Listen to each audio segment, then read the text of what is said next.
கர்த்தருடைய நாம மகிமைப்படுவதாக. ஆண்டவராகிய இயேசு கிறிஸ்துவின் அற்புதமான நாமத்தில் 2025 ஆண்டு இந்த ஜூன் மாதம் 22ஆம் நாளிலும் இந்த பரிசுத்தாண்டை பங்கு பெற்ற யாவரையும் உங்களை மனதார வாழ்த்து வரவேற்கிறேன். Price the Lord. கர்த்தர் நல்லவர். இந்த மாதத்துடைய வாக்குத்தத்தம் நமக்காக வேண்டுதல் செய்யும் ஆவியானவர். அல்லேலூயா. ஆவியானவர் நமக்குள்ளே இருந்து அவர் பல காரியங்களை அவர் நடப்பித்துக் கொண்டிருக்கிறார். அல்லேலூயா. நாம வாழுகிற காலம் பரிசுத்த ஆவியானுடைய காலத்திலே நம்ம வாழ்ந்துட்டு இருக்கிறோம். அல்லேலூயா சொல்லுங்க. அல்லேலூயா. ஏன்னா ஆதியாகமம் 1ஆம் அதிகாரம் 2ஆம் வசனத்திலேயே சொல்லப்படுகிற வார்த்தை, தேவ ஆவியானவர் ஜலத்தின் மேல் அசைவாடி கொண்டிருந்தார். அல்லேலூயா. கடல் பரப்பில் போய் பார்க்கும் பொழுது, அல்லது கிணற்றில ஒரு குளத்துல ஏரியில போய் தண்ணீரை பார்க்கும் பொழுது அந்த தண்ணீர் என்ன செய்யும்? என்னைக்காவது சைலண்டா இருக்குமா? சொல்லுங்க. ரொம்ப நிசப்தமா இருக்கிற சூழ்நிலை தான் அப்படியே லைட்டா அப்படி என்ன செய்யும்? சேகம். மற்றபடி எப்பொழுதுமே அந்த தண்ணீர் என்ன செய்யும்? அப்படியே என்ன செய்யும்? அருவி கொண்டே இருக்கும். அல்லேலூயா. ஆமென். அப்போ வேதத்தினுடைய 2வது வசனத்திலேயே தேவ ஆவியானவர் என்கிற வார்த்தை வந்து விட்டது. அல்லேலூயா. கடைசி புஸ்தக வெளிப்படுத்தலையும் ஆவியானவர் சபைகளுக்கு சொல்லுகிறதை காதுள்ளவன் கேட்க கடவன். அல்லேலூயா. இன்றைக்கு அப்படி ஆதியாகமத்திலிருந்து வெளிப்படுத்தல் வரைக்கும் தேவ ஆவியானவரை குறித்து, பரிசுத்த ஆவியானவரை குறித்த வேத சத்தியங்கள் அடங்கி இருக்கிறது. அமைச்சர்கள் ஆமென். ஆவியானவர் நடப்பிக்கிற கிரியைகளை எங்களுக்கு வேணாம். எங்க சரீரத்துல, மாம்சத்துல, என்னுடைய சுய புத்தியில, சுய ஞானத்துல, சுய அறிவுல நான் இதை செய்திருக்கிறேன், இதை நான் சம்பாதிச்சுக்கிறேன், இதை நான் வாங்கி கொள்றேன், இதை நான் நடந்துக்கிறேன் அப்படின்னு தான் இன்னைக்கு கிறிஸ்தவருடைய நிலைமை போயிட்டு இருக்கிறது. ஆண்டவரை சார்ந்து, ஆவியானவரை சார்ந்து இருக்கணும் என்கிறதான அந்த ஒரு காரியங்கள் இன்னைக்கு எல்லாம் மாறி போயிடுச்சு. எனக்கு வேலை இருக்குது, நல்ல படிப்பு இருக்குது, நல்ல சம்பாத்தியம் இருக்குது, நல்ல வசதி வாய்ப்பு இருக்குது, அதனால நமக்கு ஆவியானுடைய துணை தேவையில்லை அப்படி நினைக்கிறதான ஒரு நிலைமை கிறிஸ்தவத்துக்குள்ளே வந்து விட்டது. ஆமென் சொல்லுங்களாமே. தேவன் நல்லவர். அப்ப நம்முடைய சுய காரியத்துக்காக, மாம்சபிரமண காரியத்தை, உலகபிரமண காரியத்துக்காக ஆவியானவரை நாடுகிறார். அதுக்காக ஆவியானவர் ஊற்றப்படவில்லை. ஆமென் சொல்லுங்களாமே. ஆனால் ஆவியானவர் நமக்குள்ளே இருந்து பல காரியங்களை, கிரியைகளை ஆண்டவர் நடப்பிக்கிறார். ஆமென் சொல்லுங்களாமே. தேவன் நல்லவர். அப்ப ஆவியானவர் நமக்குள்ளே இருக்கும் பொழுது, நமக்குள்ளே இருந்து அவர் பேசும் பொழுது, வேண்டுதல் செய்யும் பொழுது, முதலாவது இந்த போன வாரத்தில் நான் சொன்னேன், தேவனுடைய சித்தத்தை நமக்குள்ளே அவர் அறிய செய்வார். அல்லேலூயா. என்ன சித்தம்? தேவ சித்தம். அல்லேலூயா. அதுக்கு நிறைய விளக்கத்தை போன வாரத்தில் சொன்னேன். அடுத்த 2வது ஆவியானவர் நமக்குள்ளே இருந்து கிரியை செய்கிற காரியம், ரோமர்கள் நிருபம் 8ஆம் அதிகாரம் 30ஆம் வசனம். ரோமர் 8:30. எவர்களை முன்குறித்தாரோ அவர்களை அழைத்தும் இருக்கிறார். எவர்களை அழைத்தாரோ அவர்களை நீதிமான்கள் ஆக்கியும் இருக்கிறார். எவர்களை நீதிமான்கள் ஆக்கினாரோ அவர்களை மகிமைப்படுத்தியும் இருக்கிறார். அல்லேலூயா. அல்லேலூயா. முதலாவது தேவனுடைய விருப்பம் என்ன, நம்முடைய விருப்பம் என்ன என்பதை அவர் தெளிவுபடுத்துகிறார். 2வது மகிமைப்படுத்துகிறார். ஒரு நிலையிலே சொல்லுங்க. அல்லேலூயா. மகிமை அப்படிங்கிற வார்த்தைக்கு ஹானர், மேன்மை, உயர்வு. ஆவியானவர் நமக்குள்ள வந்தாலே ஒரு மேன்மை தாங்க. அல்லேலூயா சொல்லுங்க. அல்லேலூயா. நமக்குள்ள ஒரு உயர்வு தான். ஒரு ஆமென் சொல்லுங்களாமே. தோத்திர நாம உருவத்தில் சின்னங்களா இருக்கலாம், அல்லது சரீரத்தில் பிளவினலா இருக்கலாம். ஆவியா நமக்குள்ள வரும் பொழுது நமக்குள்ள ஒரு பெரிய பலன் உண்டாகிறது. அல்லேலூயா. இந்த ஆவியானுடைய மேன்மை, அபிஷேகம் நமக்குள்ள வரும் பொழுது நம்முடைய ஆண்டவர் மேன்மைப்படுத்துகிறார். அல்லேலூயா. அன்றைக்கு தாவீது ஆடு மேய்க்கிற ஒரு இளைஞனாக அற்பமா எண்ணப்பட்டவனாக இருந்தான். அந்த தாவீதுடைய சிரசின் மேலே தேவனுடைய அபிஷேக தைலம் ஊற்றப்பட்ட பொழுது அந்த அபிஷேகம் எல்லா இஸ்ரவேல் ஜனங்களுக்கு முன்பாக. அல்லேலூயா. ஏன்? சவுல் ராஜாவுக்கு முன்பாகவே. அல்லேலூயா. அதே சவுல் ராஜாவை அபிஷேகம் பெற்றவன் தான். சொல்லுங்களாமே. எல்லாருக்கும் ஆண்டவர் தம்முடைய வல்லமை ஊற்றாரு தான். ஆனா அவரவர் அந்த அபிஷேகத்தை நாம எப்படி தக்க வைத்துக் கொள்கிறோம், அந்த ஆவியானவரை நாம எவ்வளவு தூரத்துக்கு வளர்கிறோம் என்பது ரொம்ப முக்கியமானது. அல்லேலூயா. சவுல் அதை இழந்து போயிட்டான், தாவீது அதை காத்து பண்ணான். அல்லேலூயா. அதனால தான் வயசுல மூத்தவனா இருந்த முதல் ராஜாவா இருந்த இஸ்ரவேல் ஜனங்களிலேயே எல்லாரையும் விட 9 அடி உயரத்து 8 அடி 9 அடி உயரத்துக்கு இருந்த அந்த சவுலே இந்த பொடியனாகிய தாவீதை பார்த்து பயப்படுகிற அளவுக்கு ஆண்டவர் மாற்றினார். உற்சாகமாக. அல்லேலூயா. ஏன்னா ஆவியான நமக்குள்ள இருந்து அப்படி மகிமைப்படுகிற தேவன். சொல்லுங்க. அல்லேலூயா. எல்லாம் வாட்ட சாட்ட பெரிய ஆளா இருந்து அவங்களுக்குள்ள ஒரு கொள்ளாத ஆவி இருந்தாலும் நாம சின்னவங்களா இருந்து நமக்குள்ள இருக்கிற ஆவியானவர் கொண்டு அவ்வளவு பெரிய மனிதர்களையும் அடக்கக்கூடிய அந்த பவர், அந்த மேன்மை, உயர்வை கத்த நமக்கு ஆண்டவர் தராருங்க. அல்லேலூயா. அதான் 2 சாமுவேல் கடைசியில் சொல்லப்படுகிறது. அபிஷேகம் பற்றி அந்த வசனத்தை வாசிங்கம்மா. கண்டிப்பா வாசித்து ஆகணும். அல்லேலூயா. ஸ்தோத்திர. கர்த்தர் நல்லவர். ஸ்தோத்திர. 2 சாமுவேல் நினைக்கிறான். 2 சாமுவேல் 23:1. 2 சாமுவேல் 23:1. தாவீதுடைய கடைசி வார்த்தைகள் மேன்மையாய் உயர்த்தப்பட்டு யாக்கோபுடைய தேவனால் அபிஷேகம் பெற்று. அல்லேலூயா. அல்லேலூயா. மேன்மையாய் சொல்லுங்க. மேன்மையாய் எல்லாம் சொல்லுங்க. வாய்க்கு அந்த வார்த்தைய மேன்மையாய் உயர்த்தப்பட்டு யாக்கோபுடைய தேவனாலே அபிஷேகம் பெற்று. அந்த அபிஷேகம் தான் நம்மளை மேன்மைப்படுத்திக்கிட்டே இருக்குது. அல்லேலூயா. அல்லேலூயா. உங்களுக்குள்ள இருக்கிற அபிஷேகம் உங்களை எல்லா காரியத்திலையும் கர்த்தர் உங்களை லிஃப்ட் பண்ணிட்டே இருப்பார், உங்களை உயர்த்தி கொண்டே இருப்பார். ஆமென். ரைஸ்ல கர்த்தர் உங்களை கனப்படுத்திக்கிட்டே இருக்கிறார். ஆமென்.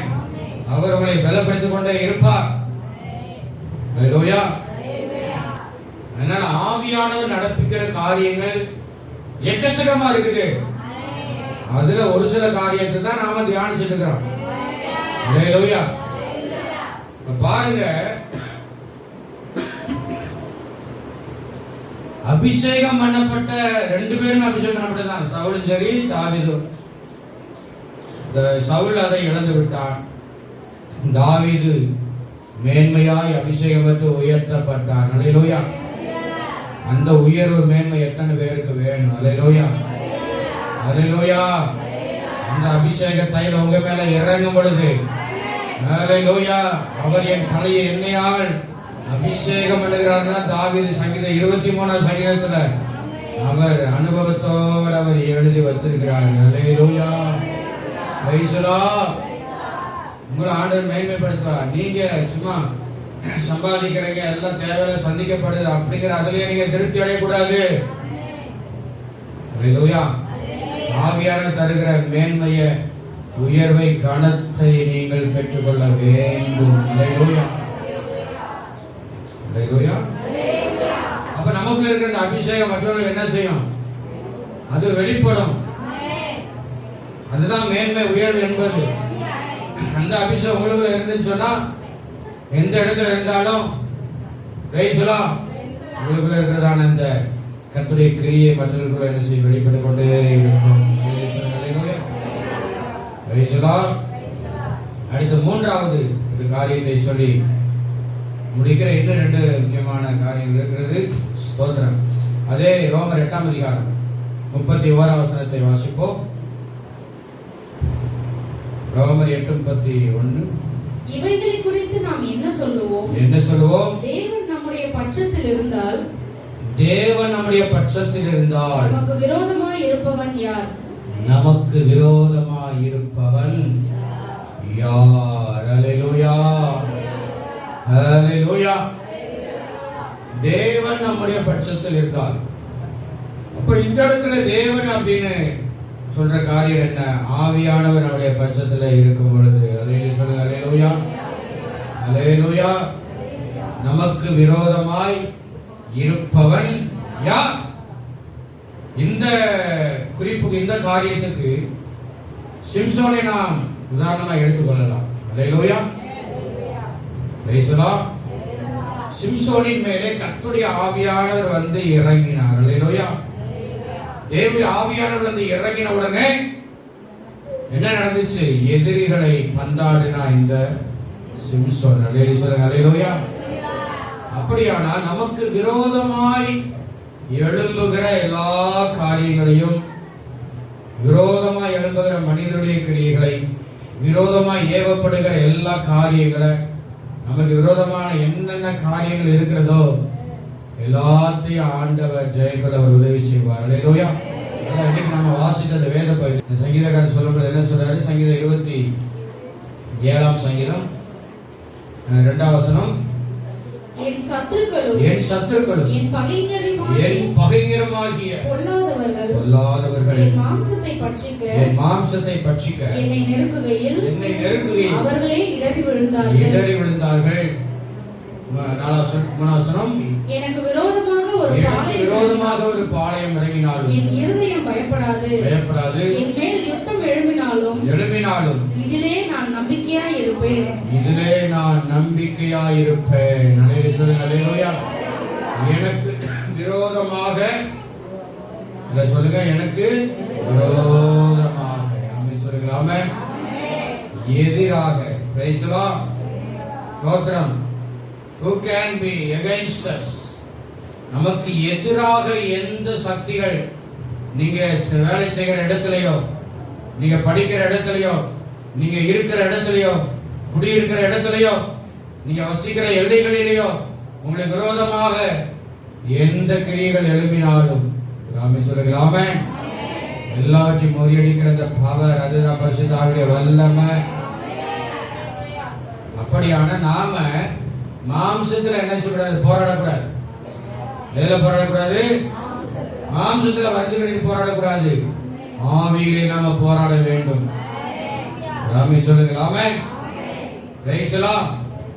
அப்போ நமக்கு விரோதமாய் இருப்பவன் யார்? விரோதமாய் எழும்புவாங்க. எழும்புகிறவர்கள் எல்லாம் மட்டைங்கடித்து போடுவாரா?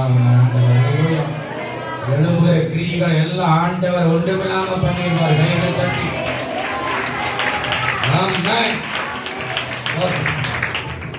கர்த்தர் நல்லவர். அல்லேலூயா. அதனால ஆவியானவரை குறித்து ரொம்ப நீங்க கேர்லெஸ்ஸா யாரும் இருக்கக்கூடாதுங்க.